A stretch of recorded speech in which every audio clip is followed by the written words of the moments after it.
Tristán e Isolda, leyenda celta. El autor, anónimo. Las leyendas y los cuentos populares forman parte del folclore de los pueblos, porque la gente del pueblo los crea y los cuenta. Las leyendas, a diferencia de los cuentos populares, dan una explicación fantasiosa a sucesos de la naturaleza, como el origen del trueno y el relámpago, por ejemplo. Nadie sabe bien quién fue el primero que las contó. Por eso se dice que son anónimas. El texto. Esta es una leyenda de origen celta, tradicional del norte de Francia y de las Islas Británicas. La leyenda de Tristán e Isolda es una bella historia del amor invencible que nace casualmente entre dos jóvenes y hace casi 1000 años ya era cantada por los juglares. Desde entonces y hasta nuestros días, muchos artistas se han inspirado en ella para crear sus obras. Tristán e Isolda.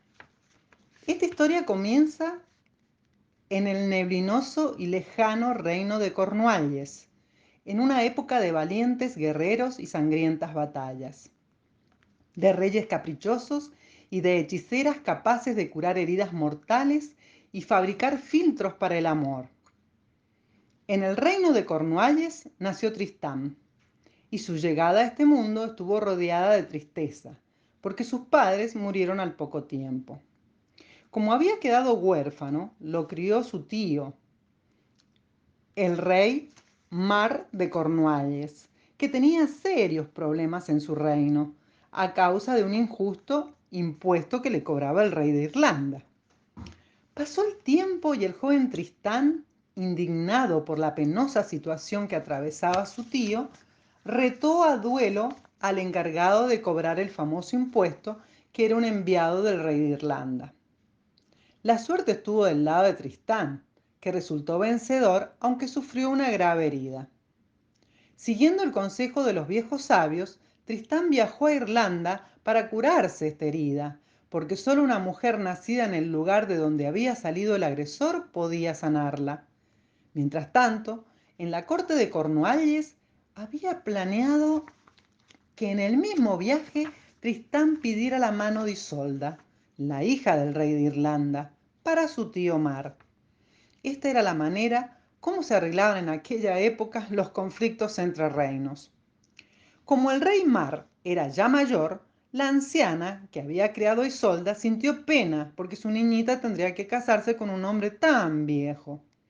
Ella estaba convencida de que nunca podría hacerla dichosa. Entonces preparó un brebaje para que los prometidos tomaran. El brebaje no había fallado nunca, y la viejecita esperaba que al beberlo Isolda se enamorara tan perdidamente de Mar que pudiera ser feliz a su lado a pesar de su edad avanzada. El amor de Mar no le preocupaba tanto, porque lo daba por descontado, y sucedió que Tristán bebió el líquido mágico por equivocación. Como Isolda también lo había bebido, el amor entre los dos era ya inevitable. Sin embargo, Tristán cumplió con su misión y llevó a Isolda hasta Cornualles para que se casara con su tío. Pero el amor que había surgido entre los dos jóvenes ya era imposible de frenar. Los enamorados empezaron a citarse a escondidas, se tomaban las manos y se miraban tiernamente, se besaban y se decían cuánto se amaban. Se prometían amor eterno a pesar de todo y de todos. Con el tiempo, el trato especial que se brindaban Tristán e Isolda alimentó los chismes de la gente e hizo que el rey empezara a sospechar. Los ministros de la corte dispusieron que Isolda fuera juzgada en la plaza del pueblo. Como el camino a la plaza estaba lleno de barro a causa de las lluvias, Isolda le pidió ayuda a un mendigo para llegar hasta el lugar donde debía declarar. Resultó que el mendigo no era otro que Tristán disfrazado, y así, cuando los jueces le preguntaron a Isolda si se atrevía a jurar que después de su casamiento ningún hombre más que el rey Mar la había tocado, ella pudo responder con la frente bien alta: ninguno, excelencia, salvo este mendigo. Isolda fue declarada inocente en el juicio, pero Tristán se imaginaba que no pasaría mucho tiempo antes de que el rey lo sorprendiera en alguno de sus encuentros, y para salvar la vida de Isolda se fue muy lejos de su amado país. Así llegó a las costas de Bretaña. Allí, tal vez llevado por la nostalgia del nombre de la amada, terminó por casarse con otra mujer que también se llamaba Isolda.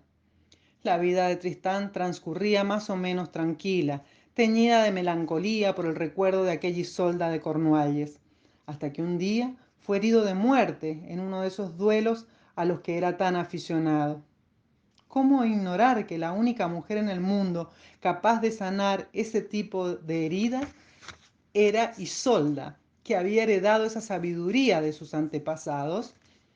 En medio de insoportables dolores, medio aturdido por la fiebre, Tristán decidió hacer llamar a Isolda de Cornualles a su lado, para que lo salvara de la muerte tan cercana.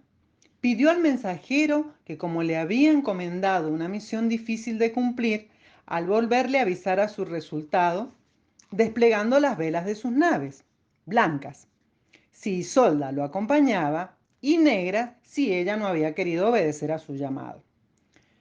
Cuando después de unos días los pescadores avistaron las naves y se empezó a correr la voz entre la gente del pueblo, Tristán le preguntó a su mujer de qué color eran las velas de las naves.